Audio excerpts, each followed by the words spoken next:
네, 안녕하세요. 저는 윤서소입니다. 잘 들리시나요? 네. 잘 들려요. 네. 네. 어, 갑자기 숙제를 강의하라고 시켜가지고 너무 당황을 했는데, 그래도 하기로 한 거 준비는 했는데, 사실 강의라기보다는 숙제 설명에 가깝다고 저는 생각을 합니다. 네. 일단 전 전문가도 아니고, 제 판단이 다 틀릴 수도 있는 거고, 네. 그런 점 좀 양해 부탁드릴게요. 네. 그리고 이제 시작할게요. 화면은 끄고 할게요. 네. 카메라는 끄고 하겠습니다. 됐다. 네. 시작할게요. 네.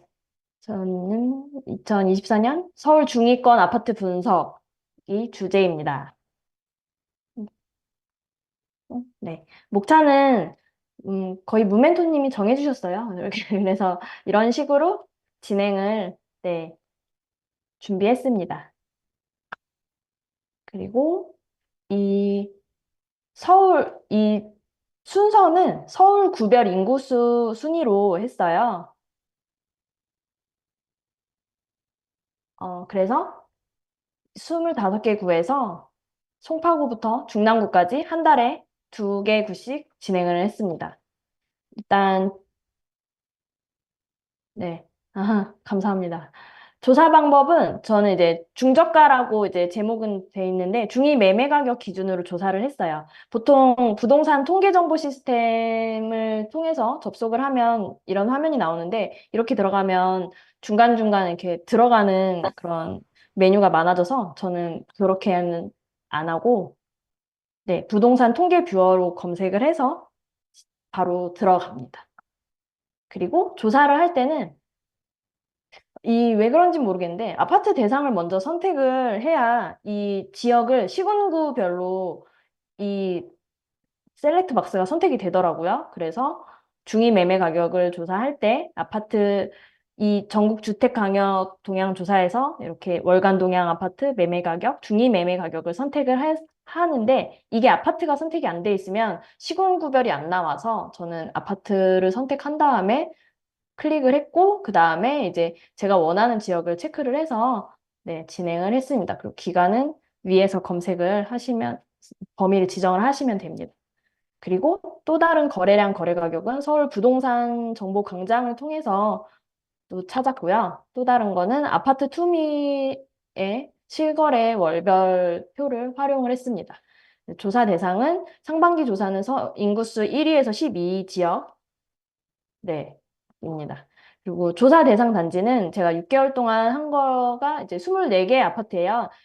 한 구에 2개씩 중위 매매 가격으로 했을 때 송파구가 예를 들면 15억 5,250만이면 그 근처 실거래가가 된 이제 뭐 그 근처 위아래로 거의 지정을 했습니다. 네. 에? 뭐라고요? 뭐안 들려요. 아, 여기서요? 마음에 드는 아파트 저 여기 송파 파크 하비오 푸르지오랑요. 뭐 서초 센트럴 아이파크? 근데 제가 원하는 아파트는 여기 목록에는 없더라고요. 네, 잠시만요. 제가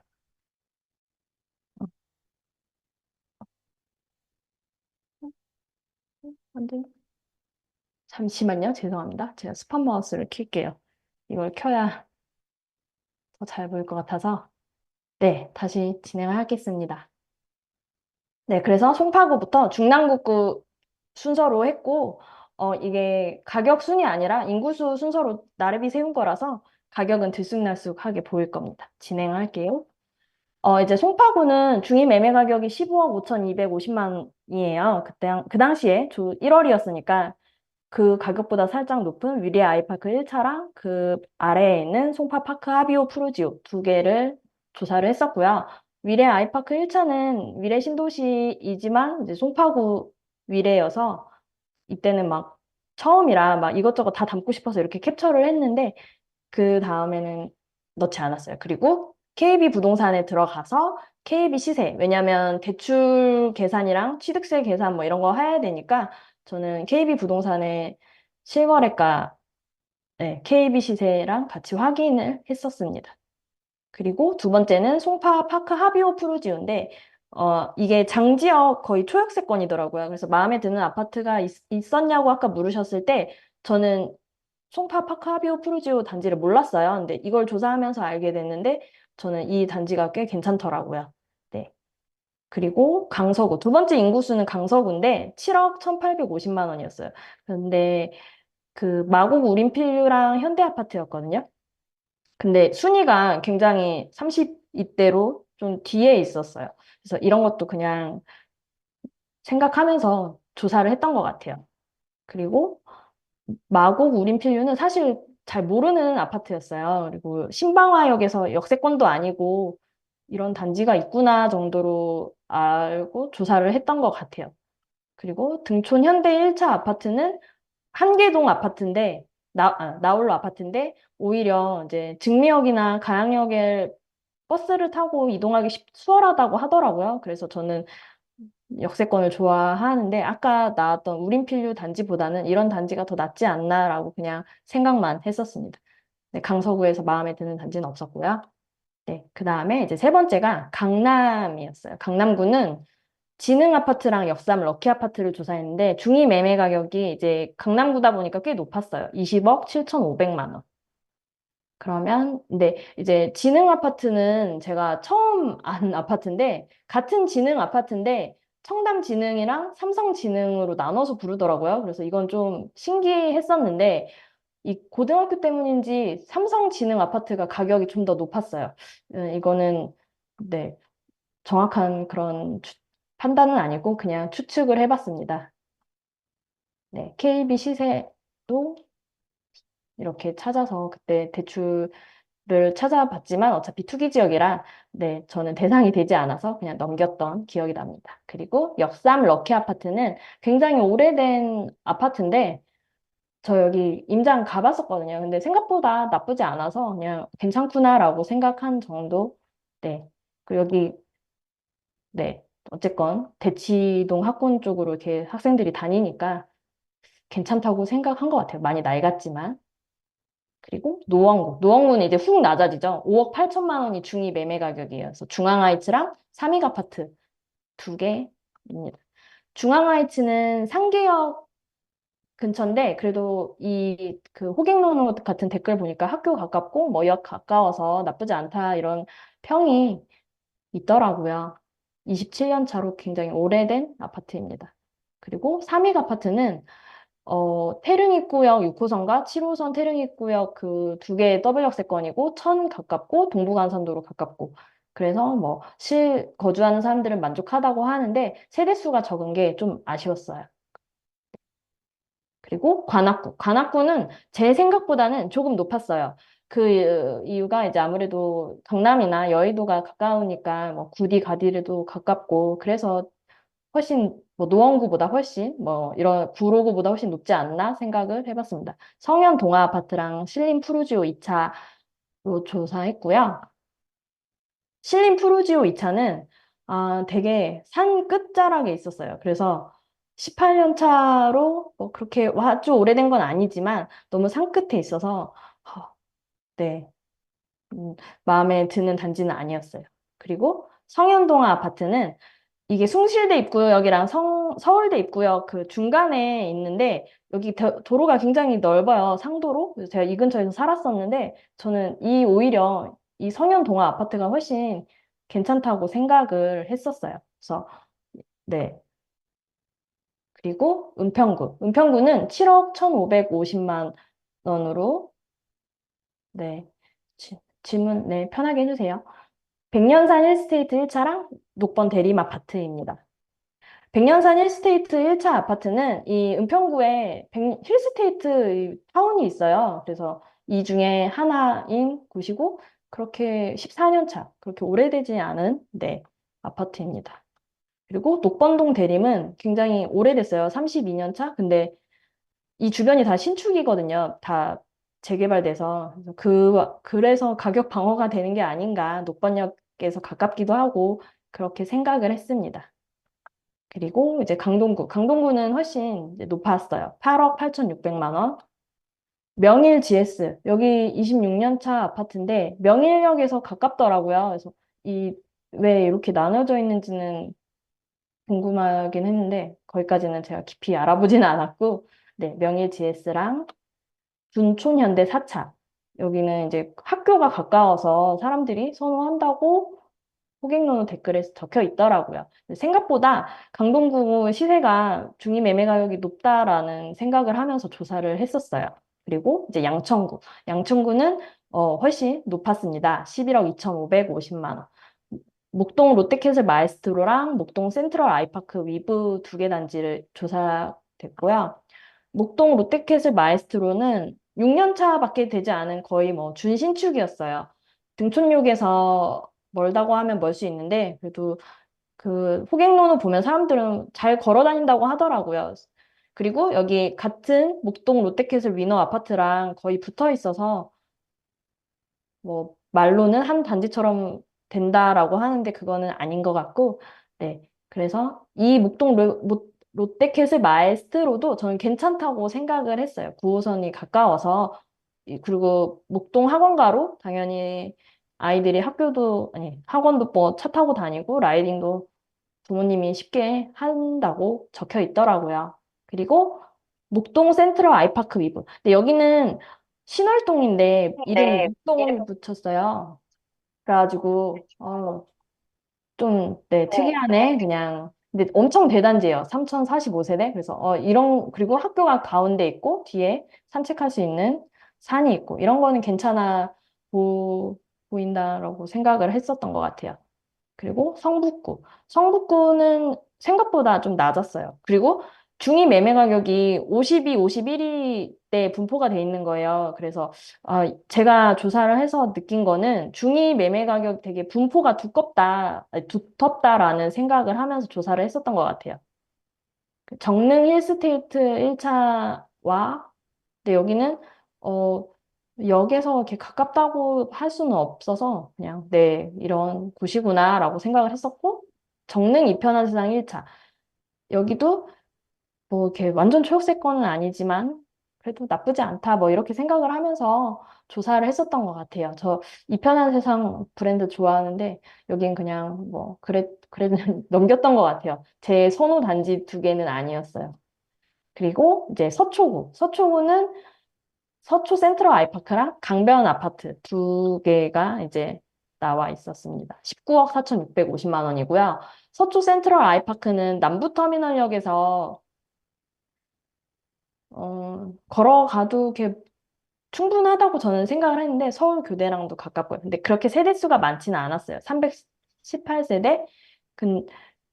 그런데 뭐 5년 차밖에 되지 않았고 신축이니까 아무래도 선호도가 높다라고 이제 판단이 됐습니다. 그리고 잠원동 강변 아파트였어요. 여기는 굉장히 오래된 38년 차 아파트인데 그래도 한강이 가까워서 그런가 아니면 학교 때문에 그런가 그래도 어쨌건 잠원동이어서 어, 생각보다 꽤 높은 가격대였습니다. 그리고 이제 구로구는 생각보다 제가 너무 구로구를 좋게 봤었나 싶을 정도로 낮았어요 가격이. 그리고 54위, 55위에 있더라고요. 그래서 이런 건 조금 의외였어요. 그리고 이름이 되게 특이한 단지가 많았어요. 구로구에. 궁동 우남 푸르미아. 네, 여기 처음 듣는 단지였고 온수역에서 그 호객노노 댓글을 보면 뭐 가깝다라고 하는데 여기는 안 가봐서 제가 잘 모르겠습니다. 그나마 학교가 가까운 거는 장점이라고 하시더라고요. 그리고 고척동 경남 1차 아파트. 이 여기도 역세권은 아닌데 여기가 의외로 그 목동 가기가 되게 수월하더라고요. 그래서 여기도 소형 163세대지만 사람들 실거주 만족도는 높구나라고 생각을 했는데 저는 이제 구로구와 중랑구를 조사하면서 이렇게 서울에도 저렴한 아파트가 많구나라는 걸 생각을 하면서 투자와 실거주를 분리하고 한다면 이런 데서 실거주해서 주거 비용 아끼고 투자는 다른 데 하는 것도 괜찮겠다라고 생각을 했어요. 뭐, 다 그렇겠지만 호갱노노 글 보면 대부분 자기 단지가 최고라고 쓰거든요. 강남이든 구로구든. 네, 그래서 여기도 여기 나름대로 실거주 만족도가 높구나라는 걸 이제 느꼈습니다. 그리고 중랑구. 중랑구는 이 12개구 조사한 것 중에 제일 낮았어요. 5억 8,300만 원이었습니다. 망우동의 중랑해무로. 어, 양원역에서 좀 와야 되는데, 여기 캠핑장이 있더라고요. 그래서 여기 사람들이 호갱노노 댓글이나 이렇게 네이버 검색해보면, 캠세권? 뭐, 그렇게 얘기를 하시더라고요. 그래가지고, 이런 것도 있구나, 라고 이제 느끼면서, 네, 조사를 했고, 네. 캠핑 좋아하시는 분들은 좋을 것 같아요. 그리고 신내동 중앙하이츠는, 여기는 망우역. 음, 네, 물놀이터랑 도서관도 있대요. 네, 아이 키우기 좋은 것 같아요. 네, 여기는 세대수가 꽤 됐어요. 704세대.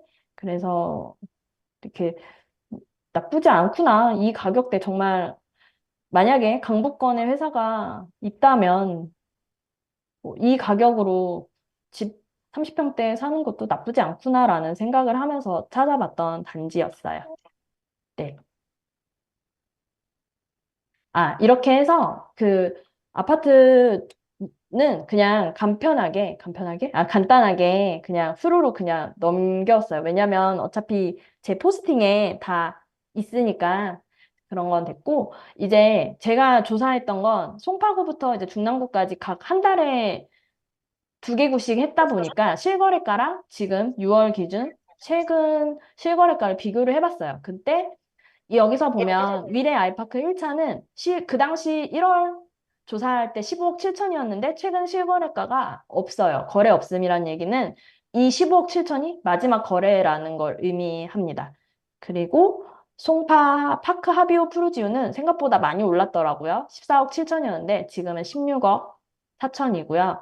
제가 빨강색으로 표시한 거는 오른 단지 위주로 네, 표시했고요. 거래 없음은 그 당시 조사했던 게 마지막 거래라는 거를 의미를 합니다. 그래서 위례 아이파크 1차는 왜 1월 이후 실거래가 없을까라는 생각을 하면서 네, 했던 것 같아요. 그런데 보면은 서초구나 강남구 같은 곳은 뭐 워낙 인기 있는 곳이니까 오르는 게 이제 당연하다? 네, 이해가 이제 한 번에 되는데 그 외의 단지는 약간 제가 생각했을 땐 9억 이하여서 그 사람들이 대출 받아서 사기 수월하니까 오른 게 아닐까라고 생각을 해봤습니다. 그리고 이왕이면 사람들은 소형보다는 대단지를 더 선호하는 거 같이 느껴졌어요. 이게 이제 아까 카톡방을 캡처를 했는데 조사를 하면서 이거를 이제 2개를 같이 생각을 들더라고요. 상승은 거래량이 늘고 4천 건 이상이 3개월이고 정책 자금의 효과. 저는 지금이 제 생각엔 일시적 상승이라고 생각을 해서 이 상승의 힘에 더 기울여져 있는데요. 그 다음은 하락의 힘으로 또 가지 않을까 지켜봐야겠다라고 생각을 하면서 이 캡처를 추가했어요. 이게 이제 전체 말고 중위 매매 가격으로 조사했던 거를 한 번에 이제 그래프로 표현을 했는데 서울은 서울은 중위 매매 가격 말고 이제 여기서 가장 이제 높은 거는 강남구랑 송파구랑 강남, 송파, 서초 그 다음에 양천구 네 이런 식으로 그러니까 사람들이 선호하는 중위 매매 가격도 사람들이 선호하는 동네 위주로 가격이 많이 상승을 올랐다라고 보여지는 그래프여서 추가를 했고요. 그 다음에 제가 조사했던 구에서 상승한 지역만 추려봤을 때 서울은 12월보다 그 4월까지는 좀 올랐어요. 근데 5월에 살짝 조금 오른 케이스? 조금 올랐다고 해야 되나? 그런 거랑 비교해 봤을 때 상승을 한 거 서울 대비 성북구랑 노원구가 상승을 했고, 그러니까 12월 기준으로요. 강남구랑 송파구가 상승을 해서 제가 이렇게 표현을 했어요. 그리고 이걸 보면서 중임의 뭐 아파트 언론이나 이런 걸 보면은 뭐 전체가 다 오른 것처럼 기사는 나오지만 이렇게 되게 세밀하게 따져보면 다 오른 건 아니다. 그리고 상위, 중위, 하위 뭐 이렇게 구분 지으면 더 떨어진 지역도 있다. 그런 거를 이제 조숙제를 하니까 그런 식으로 생각이 들더라고요. 그리고 거래량은 아파트 매매 거래량은 확실히 이제 늘었어요. 근데 늘고 있는데 이게 매수가 많다고 이제 좋은 게 아니라 실거래가 가격 분포를 체크하는 게 중요하지 않을까라고 생각을 해봤던 것 같아요. 뭐 제 생각이 틀릴 수도 있는데, 네. 그렇게 생각을 했고요. 이거는 이제 아파트 투미에서 그 캡처한 건데, 아직 6월은 실거래가 등록은 30일 간격 기준이라서 7월 말 돼야 6월 거래량을 정확하게 알 수 있는데, 아까 무멘토님이 낮에 남긴 대화에서 그랬잖아요. 4천 건 이상이 3개월 이상 되면 상승의 힘이다. 근데 제가 생각했을 때 6월의 거래량은 훨씬 이 4천 건을 넘기지 않을까 생각을 해요, 추측을. 그러면 4개월 연속 상승을 하고 있구나라는 거래량으로만 봤을 때는 그렇게 생각을 듭니다. 그래서 이건 7월 말이 돼야 정확하게 숫자를 알 수 있을 것 같아요. 그리고 이 아파트 매매 거래량이 이제 4월, 이 12월보다는 훨씬 정말 24년 5월, 여기 부동산원은 6월 데이터는 아직 없어서 5월이 그거였는데, 2013년, 2023년 12월보다 2024년 5월을 비교해 보면 거의 한 4배 기준이 되는 거래량? 어, 그, 뭐지? 아까 문멘토님이 cap처에서 말한 4천 건, 5천? 전 4천보다 많으면 많다라고 저도 생각을 했던 것 같아요, 그때. 정확하게 모르겠는데 5천 건이라고 하시네요. 네, 그래서 근데 이거랑 아파트 투미랑은 데이터가 정확하게 일치하진 않더라고요. 그래서 참고를 하면 될 것 같아요. 네. 그리고 여기서 봤을 땐 노원구가 5월 기준으로는 노원구가 굉장히 많았고 강남구랑 송파구가 많았습니다. 네. 그리고 이, 이거를 캡처를 했는데, 이게 신생아 특례 그때 24년 1월 29일에 시행이 된 거잖아요. 근데 이거 저는 9억 이하 중위 매매 가격이 상승한 게 이 정책 덕분이 아닌가라고 생각을 했어요. 왜냐면 기존과 특례를 비교해보면 대상주택이 9억 원으로 상향을 했고, KB 시세 기준으로, 그 다음에 대출 한도도 조금 더 늘었고요. 그래서 어, 뭐 예를 들어서 주변을 제가 돌아보면 집에 관심 전혀 없는 친구들이 이 특례 대출을 이용해서 집을 사야겠다라고 생각을 이렇게 말을 하더라고요. 정말 몇 년 동안 집을 사지 않았던 친구들이 그래서 일반인에게도 이렇게 공부 전혀 하지 않는 사람들에게도 이게 이 대출 정책이 영향이 있구나라는 거를 저는 느꼈어요. 그리고 이거는 부동산 정보거래원 서울 거기서 캡처를 해온 건데 이거는 평균 거래예요. 중위 매매가 아니라 5월까지는 거래 금액이 좀 상승하다가 6월에는 좀 소폭 좀 하락한 가격으로 네, 매매가는 나왔어요. 근데 이거는 사실 왜 그럴까 생각을 해봤는데 이건 잘 모르겠더라고요. 그리고 거래량. 매매 거래량이 5월까지 제가 부동산원에서 조사한 것도 5월까지는 다 증가였거든요. 그래서 5월까지는 올랐는데 6월에는 좀 하락한 매매, 전세, 월세. 그래서 이 사람들이 지금 눈치를 보고 있는 건가? 사람들이 어떻게 하나? 오르나 내리나? 더 내릴까 오를까? 그래서 좀 거래가 주춤한 거 아닐까? 혼자 이제 생각을 해봤습니다. 그리고 이 중에서 마음에 드는 아파트나 지역을 이제 추려보라고 했는데, 저는 일단, 가격 상관없이 이렇게 추려봤어요. 녹번역, 이편한 세상 캐슬 이유를 이제 각각 댔는데 대단지, 역세권, 조경, 신축, 커뮤니티 11억 4천은 제가 조사할 당시에 34평 8사 타입이고 이 8억 9,700만은 5구 타입, 5구 타입이었어요. 근데 지금 녹번역 이편한 세상 캐슬이 9억 이하 그 특례대출에 가장 부합하다고 해서 좀 지금 부동산, 그 지역 부동산에서도 굉장히 잘 나간대요. 신축이고, 대단지고, 3호선 그 가격도 편하고, 그리고 보문파크뷰 자이. 보문파크뷰 자이는 제가 이 중위 매매 가격에 맞는 단지는 아니었는데, 제가 이걸 조사하면서 발견한, 여기 괜찮네? 라고 찾은 단지 중에 하나예요. 그래서 도심권에 가깝고, 9년인가?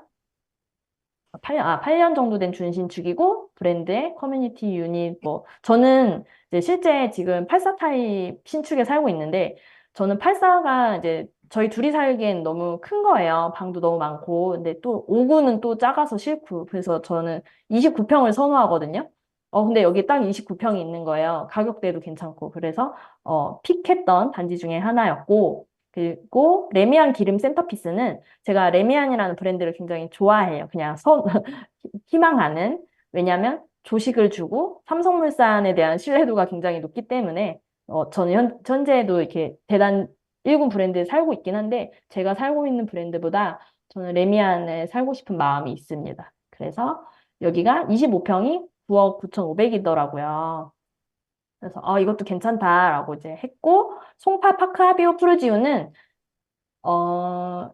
제가 조사했던 24개에서 유일하게 이제 그 마음에 드는 게 일치했던 곳이에요. 물론 가격은 훨씬 세지만 만약에 제가 서울의 동남권에 혹은 강남권에 산다면 여기 괜찮다라고 생각을 했어요. 뭐 역세권, 자연환경, 뭐 그런 거. 헬리오시티를 왜 선택하지 않았냐고 하면 제가 헬리오시티 임장을 몇 번 갔는데 내부까지 저는 유닛이 마음에 안 들더라고요. 그래가지고 저는 여기가 더 선호되는 곳이었습니다.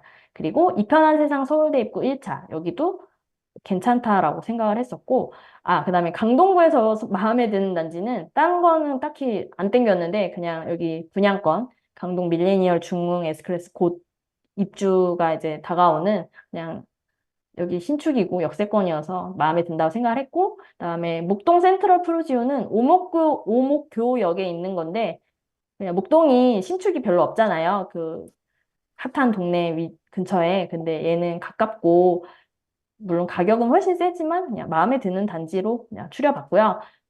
강남구에서는 이게 양재역 근처에 있는데, 여기 살기 되게 좋아 보이더라고요. 조용하고. 그래서 도곡 쌍용 예가를 넣었고 레미안 리더스원은 그냥 제가 좋아하는 어 제가 이제 살다 보니까 뭐 택지지구에도 살아보고 구도심에도 살아봤는데 제가 선호하는 그런 입지 환경은 구도심 안에 있는 신축을 선호하더라고요. 그러면 레미안 리더스원이 그게 딱 부합해서 그냥 찍어봤습니다. 물론 가격이 넘사벽이긴 합니다. 그리고 반포자이는 임장 갔을 때 너무 좋아서 그냥 그냥 꿈의 단지라고 생각을 하고 있고요. 신도림 4차 이편한 세상도 괜찮다라고 생각을 해서 그냥 네, 넣었고, 그다음에 중랑구에서는 마음에 드는 단지가 없었는데 그나마 사가정 센트럴 아이파크가 괜찮다라고 생각을 했던 것 같아요. 그래서 이 중에서 마음에 드는 아파트나 지역을 이제 하라고 했을 때 저는 이제 봄은 파크뷰 창신역에서 약간 좀 멀고 창신역에서 조금 거리가 있긴 한데 저는 대단지구 10년 이내고 29평이 있고 가격도 맞고 그래서 여기 괜찮다라고 생각을 했던 것 같아요. 그 다음에 레미안 기름 센터피스는 여기 뭐 역세권에 여긴 뭐 두말하면 잔소리라고 할 정도로 너무 좋은 곳이라서 성북구 내에서 근데 25평 가격이 괜찮은 것 같아서 그냥 네 롯데캐슬 클라시아보다 저는 센터피스가 더 마음에 들더라고요. 그리고 녹번역 이편한 생각해서 제가 예전에 이 근처에서 살았었는데 단지 조경이 되게 좋아요. 그래서 밤 집에서 여기 단지 산책을 정말 많이 했거든요. 그래서 여기 이런 데서 살고 싶다. 대단지에 조경 좋고 아파트 단지 안에 카페 있는 요 역세권이고. 그래서 저는 이 상반기에 조사한 그 구획 안에서는 이 세 개의 단지가 가장 마음에 들더라고요. 가격이나 뭐 다른 조건들. 이렇게 했을 때 그 제 선호도는 구축은 별로 안 땡겨 하는구나. 그다음에 너무나도 대형 평수는 별로 필요 없고 또 너무 소형 평수는 어, 별로고, 25평이나 29평 선호하는구나. 그리고 대단지를 선호하는구나. 이렇게 추리면서, 네, 조사를 더 했던 것 같아요. 그리고 저는, 단지 이제 숙제용으로 내주시긴 했는데, 사실 저는 언젠가 이제 갈아타기를 하고 싶다라는 생각을 했을 때, 실제 제가 살고 싶은 아파트를 같이 이제 조사한 마음도 있거든요. 그래서 녹반역 이편한 세상캐슬, 봄은 파크 부자의 레미안 기름 센터피스. 이렇게, 여기 괜찮네. 이 12개 구에서는. 라고 결론을 내렸던 것 같아요. 그리고 이제 하반기에 조사하다 보면 또 다른 단지가 나오지 않을까라고 생각을 하고 있습니다. 축제를 하고 나니 드는 생각. 제가 너무 빨리 끝냈네요. 서울의 9억 이하 아파트는 꽤 많다. 가격이 올랐다고 해서 다 오른 건 아니다. 희망 선호단지 위주로 오른 편이고, 만약에, 이건 그냥 혼자 생각이에요. 만약에 신생아 특례대출 한도를 늘려준다면 이 정책의 힘이 어디까지 갈까라고 생각을 해봤어요. 그리고 전문가가 아니기에 예측은 할 수 없지만 잘 지켜보면서 내 상황에 맞게 대응을 해야겠다라고 네, 결론을 내렸습니다. 그리고 숙제는 정말 힘들다. 네, 라고 생각을 했습니다. 제가 너무 생각보다 빨리 끝냈네요. 네, 들어주셔서 감사합니다. 아니, 아, 네.